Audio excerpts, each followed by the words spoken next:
The Department's Sustainable Schools website contains a wealth of resources on starting your school's journey in becoming a sustainable school.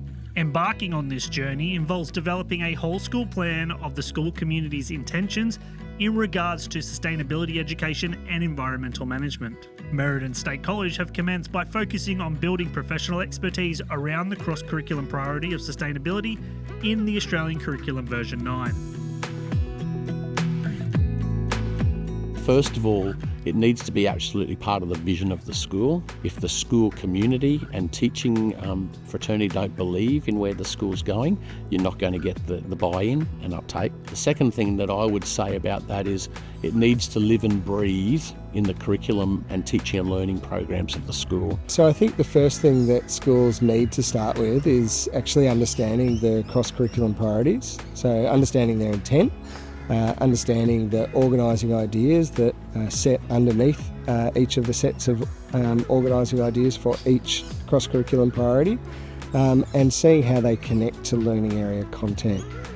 So with the vision of not having sustainability necessarily as an add-on or a subject, but actually having it embedded into the learning area content, the focus of the cross-curriculum priorities is around making sure that the learning is relevant, it's contemporary, and it's engaging for students. So how do we get there, and how do students really have a voice in that? So giving teachers the time and the opportunity to understand and learn the curriculum, giving them the opportunity to plan for curriculum. So there is that time element, but also the professional development that comes into that. So at Meridan here, we are a P12 college. So our HOD in the primary school has already begun working across the learning areas with our teaching teams to create units that highlights those elements around sustainability that are already in the curriculum. Now we're looking at more that long term, what do they understand about sustainability and what sort of people do we want to create? So we've done a lot of work around in our units on really connecting them to nature and to the outdoors. Understanding what is sustainability, what does it mean in terms of industry, in terms of the ways that the world works into the future. Where does technology fit in trying to be able to solve some of those problems? And I think for our students here at the school, getting them to be able to engage with those sorts of people to actually make the learning real. So we had a doctor from the hospital here a few weeks ago. He's a physicist.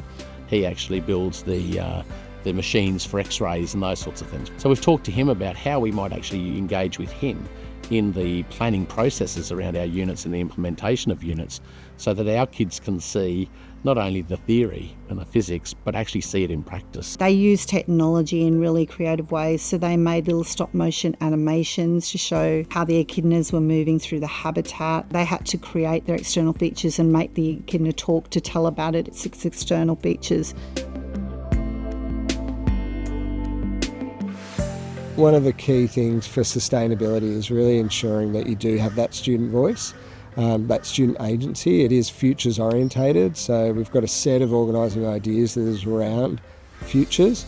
So ensuring that the students have a voice, in one way, is having the discussion and giving them opportunity. So what are the things that really worry them or excite them? What do they really care about within their environment, but also maybe beyond the environment or the community that they live in? Because we do have worldviews as a focus as well. It's been amazing seeing our school community come together and get engaged in a conversation about what the future for our students look like and what the hopes and ambitions for our community that they have for our school and our kids has been wonderful. You know, to have 2,500 people or responses to surveys shows that people have really got a vested interest and heart in our school, and to me that's really exciting.